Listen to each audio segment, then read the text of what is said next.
What's going on, you guys? My name is Matt and welcome to Downshift. Today I have the pleasure of being in the 2018 Range Rover Sport as courtesy of my friends over at Fields Land Rover in Waukesha, Wisconsin. Let's do a pull.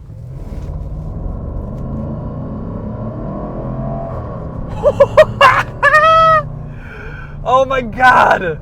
It sounds like someone's throwing a chainsaw on a wood chipper. Oh man, this thing is nuts. All right, so let's first address the whole sherbet, melting summer, sunset color that's on this car. This is a $9,000 paint option. This is not for the faint of heart. You can't take it through any kind of car wash or anything, but man, it looks good. You get just incredible purples and oranges, reds, pinks. It's yellow. It really all depends on the lighting. I mean, you guys can see it in the video here, but it just looks incredible. Absolutely beautiful color.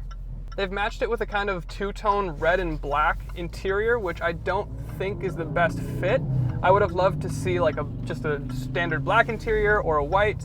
I think it would have matched a little better with this color on the exterior, but in any case, it just looks beautiful from the outside.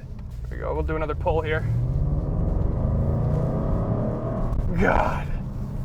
So in any case, if you're not interested in this color, you can also get 12 other exterior colors. You can get 14 different wheel options and 14 interior accents.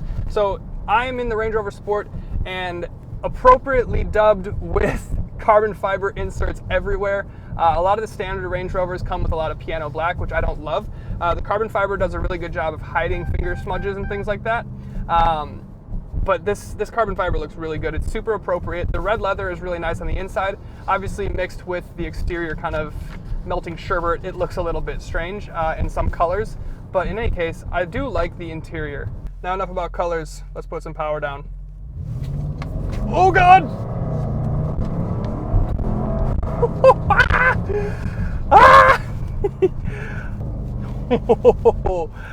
Yeah, so this is the kind of supercharged V8 from Land Rover that we've come to know and love in this Range Rover Sport. Gives you about 516 or 518 horsepower and 461 pound-feet of torque. Power delivery is extremely linear since it's a supercharger, not a turbo. There's really no lag. It's just power and go and go and go whenever you want it. Oh my God, and it screams all the way up to 6,500. You put your, now I should say actually, the typical kind of gear selector in a Range Rover is kind of the rising circle dial. This has a normal, beautifully wrapped, might I add, leather traditional gear selector. You pull it down kind of like with a trigger into drive, you throw it to the left, you got sport. This is gonna tighten up your shifts and your gearing. It just lets you rev all the way up there and hear this massive, menacing, beastly supercharged V8.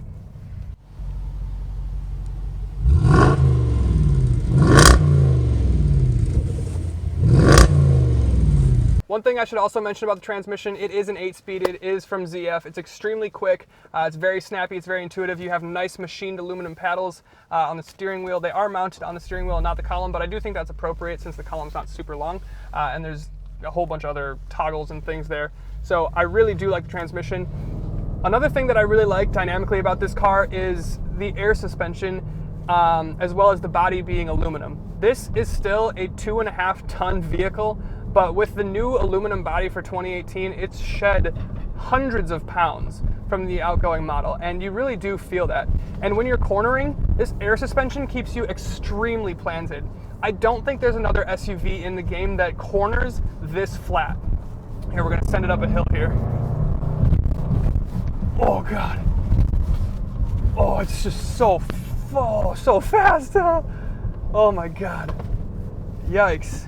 It's just, I mean, it's so planted. Like, we got a little bit squirrely there, but that's just from the dips in the road. But this thing, it just adapts to the road so well. The suspension keeps you so planted. It's so flat. I don't think another SUV corners this way, except for maybe the Porsche Macan, but that's an entirely different class. You know, the Jeep Trackhawk is like the next step in the world of just crazy, stupid, powerful SUVs, and I don't think that the Trackhawk can touch something like this. The air suspension is extremely well refined. It keeps the car nice and sorted through turns. Now here's the thing, this is a Range Rover Sport, and yeah, it's a beast. It puts power down, it corners well. it is, you know, a sporty performance SUV, but it's still a Range Rover. And what that means is you still get all the off-road heritage that comes with that name. This car comes equipped with wade sensing. This thing can wade into waters 29.5 inches deep. You know, that's like 2.5 feet. You know, that's not something to shake your head at. So that's pretty cool. You also get like 7 different drive modes. You get locking diffs, you get low range gearboxes, and just so much off-road practicality. If you guys want me to go into more detail on the kind of Range Rover off-road capability and drive modes in more detail, leave it in the comments. I'd love to get your thoughts on that, but we can go into more detail in another video. Now, for those of you wondering if this sunset paint job is the only difference between the Range Rover Sport and a traditional Range Rover, I will talk about the differences real quick. You get a huge mesh grille up front. It's, you know, of course, black finished. It looks super aggressive and sporty. You get a front fender grille, super fake. You get a front hood scoop, super fake. You get nice, huge, beefy brakes. You get 22-inch wheels on my tester. They're a nice kind of dark gray aluminum finish. They look fantastic. You get new taillights on the Sport. They look a lot kind of sleeker, more modern. Plus you get a nice new diffuser, and the exhaust is a bit different. The whole truck itself is a bit, you know, not as long. It's a bit shorter on the top as well. It's just a much more sporty stance rather than looking like a massive building. This thing is still huge, and you get great visibility. You sit up high, and you can see all 4 corners of the car really well. I feel, you know, really big and have a lot of presence on the road, but it's a very controllable feeling, and it's a much more, I guess, chiseled look from the outside. Senior apartments, dope. I wonder if they want to get woken up. It is past 5, so it's past their bedtime. Thumbs up if I should rev at the seniors that are sleeping. It's about 5:47, so they're definitely getting done with dinner. They're heading to bed. So I stopped at some senior apartments because I want to go through this list of advanced driver assistance features with you. Check this out. This is crazy. So this is new for 2018, by the way. New for 2018, you have level 3 advanced driver assist systems. So what you get with that is, this is blind spot monitoring, traffic sign recognition, adaptive speed limiter, driver condition monitoring, lane keep assist, high speed emergency brake, I've run out of fingers, 360 camera, park assist, 360 park aid, clear exit monitoring, that's for your backseat passengers so they don't open doors into oncoming traffic and things like that. And then rear traffic monitoring.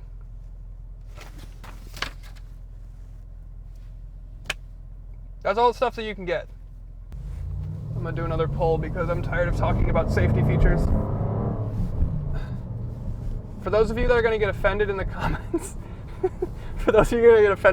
I didn't rev at the old folks apartments, but there was a lady that was right on the side of the road smoking a cigarette. She was definitely 65 plus.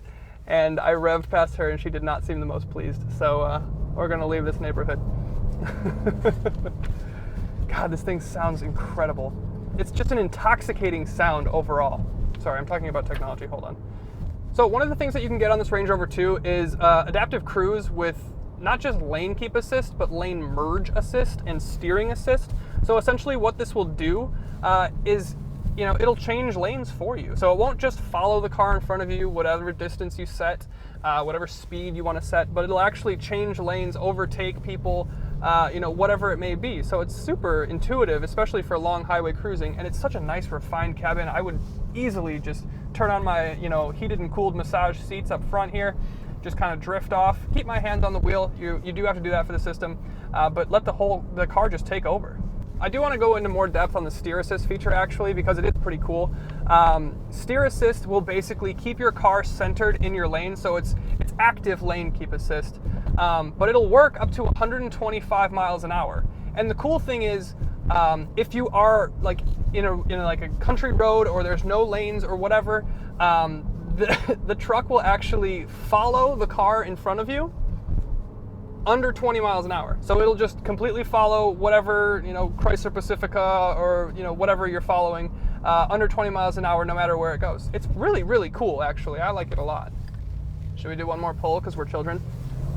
For the kids! Good Lord. I really hope you guys can hear that because it's fantastic. Ah! One thing I also wanted to mention, this is in my old Range Rover video that I posted a few weeks ago. So if you haven't looked at that one, check that one out because I go into a lot more detail for what's new in 2018. But I did want to mention the plug-in hybrid variant of this car that's coming. So essentially, you can get a plug-in Range Rover Sport if you want. This is going to give you 31 miles of range, of fully electric range. So if you work within 15 miles away from where you live, you can go to work and back every single day without using a drop of gas. It's fantastic. It would work super well for me, so I think it's great. The one thing I don't think is great is if you're using a traditional house outlet that's 110 volts, it's going to take 14 hours for this thing to charge. So plug that thing in when you get home, otherwise it's not going to be ready for the next day. If you do option for the 220 volt charger, as provided by Land Rover, you can do that. That's going to cut the charging time down to 3 hours. I'm not the best at math, but doubling the voltage should cut the charging time in half, not by like 11 hours. So I don't know what's going on with that, but hey, you know, I would absolutely get the 220 volt. It's definitely worth it. The cool thing about the plug-in hybrid is it doesn't make your Range Rover not a Range Rover anymore. You can still go into all of your crazy off-road drive functions. The only ones that you don't have access to in full electric mode are sand and rock crawl, and I'll tell you why. Because in those modes, it's very important to control your torque. If you put too much torque down and you spin the wheels, you can easily dig into sand and just kind of bury yourself. And it's also really important for you to not kind of like leap over rocks or take them really, really fast, because you'll put damage to the body. You'll get yourself into trouble. So it's really important to manage your torque. And with electric power distribution, it's all torque all the time, right from zero RPM is what I mean. So it's really difficult for the electric system to monitor and kind of siphon off torque in fully electric mode. So that's why those modes are not available to you. Here's a really interesting thing too. If you're in full electric mode, you can get 0 to 60 in this thing in 6.3 seconds. That's not crazy fast. I think it's actually faster in the petrol or gas variant. And obviously it's going to sound better too, so I would just definitely leave that on if you're going to do any 0 to 60 pulls. But in fully electric mode, you can get 0 to 60 in about 6.3 seconds. But you can also go and reach a top speed of 137 miles an hour. That's pretty crazy. So, I mean, is it worth being in fully electric mode, or do you want to get the 17 mpg city and 22 mpg highway? I like a combination of the two. You're not going to be ripping this thing all the time, but when you do, oh my God, is it awesome. So this is a really steep hill that I'm on right now, and this thing just doesn't care. And this is like very aggressive corners. Like, I don't know if you can hear things rattling around in the car. I've got my bag and stuff here, but it's definitely like throwing this thing around, but it corners so flat. The air suspension is so good. I love it.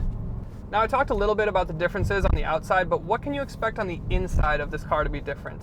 Like I said, the most obvious one is just a gear selector. It's not going to be a rising dial thing. It's going to be more of like a traditional kind of handheld lever toggle thing. I like it a lot, actually. It feels good. It's nice and leather wrapped. It's all that. But you can still get the Touch Pro Duo. Like I said, check out my old Range Rover video. I'll go in more depth with that.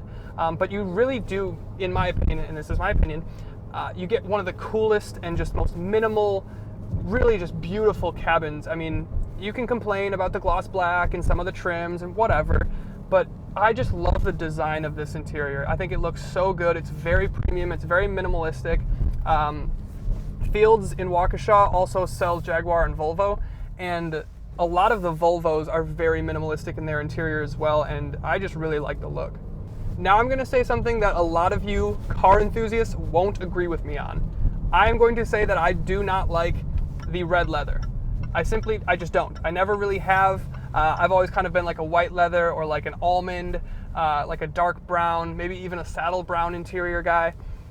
I know a lot of you will like red leather in your sports SUVs and your sports cars and things like that, and that's fine, but it's just not for me, especially with this kind of, burnt kind of sunset, whatever paint job that's going on the outside. It just doesn't match the best in my opinion. So, to each his own, but I don't love the interior colors on this. However, with that being said, the textures and the finishes are fantastic. The leather is so soft and supple. It feels a lot more premium than anything that you would kind of alternatively be in, let's say in an Audi or Mercedes, those are still really good. I think it's definitely on par with those. But everything is just nice and leather wrapped. It's cushy. Every touch point is finished well. Even the carbon fiber, I mean, it feels a little plasticky, but you know, it's just a well finished interior. Now I'm going to talk about the steering wheel for a minute while I act like a child. Get like a noise complaint driving this thing. Anyway, so the steering wheel is fantastic. I like it a lot, actually. Like I said, it looks fantastic. It's got the nice brushed aluminum paddles. It's bolstered well. It's heated. The cool thing is you've got touch and pressure sensitive dials on the steering wheel that are changeable. So if you want something to control your volume, you can have that. If you want that thing to control the tuning on your radio, you can have that. If you want it to control like the zoom on your nav, I actually don't know if it can do that, but you can change it to a lot of different stuff. Obviously, you know, like I said, it's heated. You can control your lane keep and your adaptive cruise through here too. It's fantastic. Absolutely control pretty much everything from the steering wheel. Also, looking up from the steering wheel, you have a fantastic heads-up display. In my sunglasses, it's kind of hard to see. I have polarized lenses. It's hard to see at some angles. If I'm up here, it looks a little faint, but if I go down here, it's very crisp and vivid. It tracks your RPM, it's got your speed, the speed limit on the road you're doing, your nav, turn-by-turn directions, your radio station, your car set. It's got like everything that you could possibly want. It's fantastic. Now I should talk about the kind of creature comforts of this car too. It does have a rear seat. You can get, I should say, it's got 4 zone climate controls, so you can get a climate from here, them, and them. Heated and cooled and massaged front seats, heated and cooled back seats. One thing I also forgot to mention is this center console here, fridge, 2-level, cold or colder fridge. It's awesome. You can fit like 4 water bottles in there. It's fantastic. Love it, because that's the Autobiography trim that I'm in. And the Autobiography trim is just the I'm richer than you trim. It's fantastic. It's the best thing ever. Absolutely love it. You can also get optional soft closed doors. You can control the tailgate or the kind of like load height with buttons in the tailgate. So if you've got a bunch of heavy stuff and you don't want to lift it as far, just drop the tailgate, drop the butt down on the Range Rover. Like I said, air suspension is good for more than just cornering. So you can drop the height of the vehicle. It's fantastic. Easy for loading groceries or lumber. Or, let's be honest, you're not loading lumber in this thing. One thing that I actually really like for being in Wisconsin here is the windshield is heated, and also the washer jets are heated. How many times have you gone out and you've kind of been in the winter, you've brushed off your front windshield, you've got ice buildup, and that's, you know, whatever, and then some guy drives past you and you get slush on your windshield. You go to kind of use the jets to clean off your windshield, and there's ice over them. You don't get anything. It's dangerous. It's hazardous. This Range Rover not only has a heated windshield to help you kind of keep your windshield clear, but it also has heated washer jets, so you're not going to get that buildup and that kind of stickiness. So you'll always have access to your jets when you need to have your windshield clean. Absolutely brilliant. Good thinking. I didn't think of it, so well done, Land Rover, for taking care of it. Now I want to talk about 2 kind of gimmicky things, but I do think they're appropriate, and I actually really like the kind of hand gesture. Sunshade, check it out. Yeah, so I really like that. I think it's fun, it's cool. I do like the fact that if you have it open, when you go and, you know, leave the car and close the doors and, you know, you lock it while you're going into the store or whatever, the sunshade will automatically close. When you get back in the car, it'll open on its own, return to the position that you had it. So that's really nice. Also, you get an activity key. It's basically like my Fitbit here. It just kind of, you know, it's essentially your key, but you can, you know, go kayaking and do all sorts of off-road Land Rover-y, you know, enjoy life, be adventurous kind of things with it. One thing that's interesting that my previous Range Rover did not have in my videos is the rear seat entertainment packages.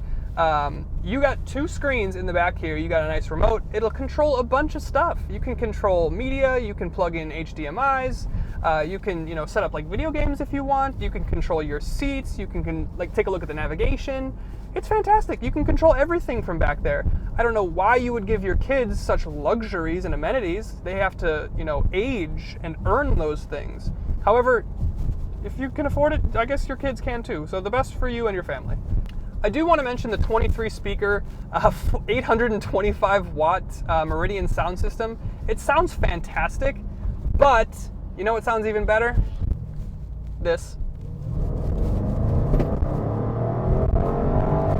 Oh my God. Oh my God. I gotta finish up this video. I'm definitely gonna get pulled over. So that's most of it, guys. There are some other things that I didn't touch on, but please go check out my previous Range Rover video. That goes into a bit more depth on the infotainment and some options and things like that. But this is a lot to do with the sport trim.